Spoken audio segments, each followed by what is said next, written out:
Bon, je voudrais rendre grâce à Allah le Tout-Puissant qui nous a donné une fois de plus l'occasion de célébrer la marche irréversible de notre armée et qui est un symbole de souveraineté. Et c'est aussi avec un immense plaisir en présidant cette cérémonie qui est devenue désormais une tradition bien ancrée dans la vie des forces armées de défense et de sécurité. La remise des épaulettes aux 343 officiers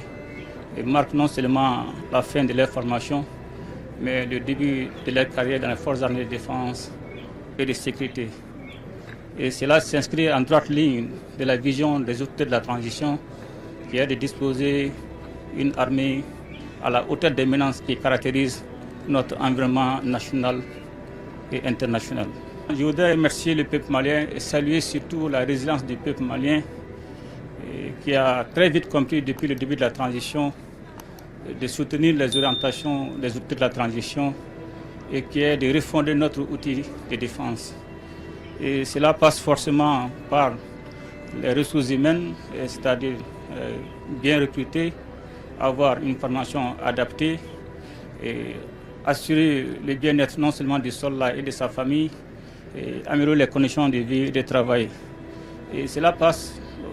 forcément aussi par les équipements des forces armées et de défense à la hauteur de la menace et surtout la mission. Donc c'est la combinaison de ces différents éléments qui détermine non seulement la capacité, la puissance et la montée en puissance d'une armée. Et quand nous regardons aujourd'hui l'environnement géopolitique, les tensions des groupes armés terroristes auxquels notre pays fait face, et cela exige de nous non seulement de s'adapter de façon permanente, aussi de construire un outil de défense robuste et professionnel, capable de se déployer, de se projeter en tout temps, en tous lieux, en toutes circonstances, pour la défense opérationnelle du territoire national, la sécurité des personnes et de leurs biens,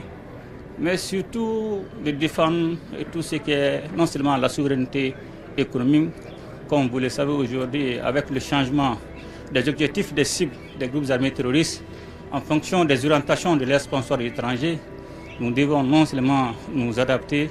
et surtout construire une armée digne de ce nom, capable d'assurer la défense de la patrie. Aux officiers de la promotion fait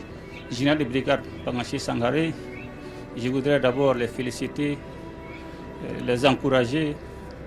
en ayant comme parrain le général de brigade Pangaché Sangaré, qui a été un modèle, une référence dans notre armée.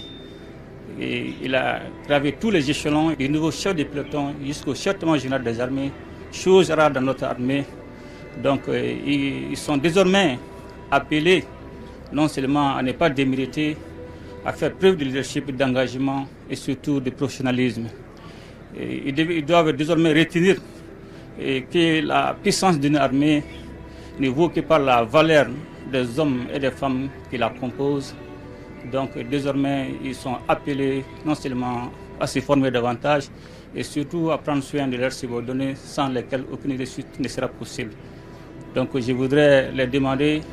que face à la complicité et à la menace terroriste,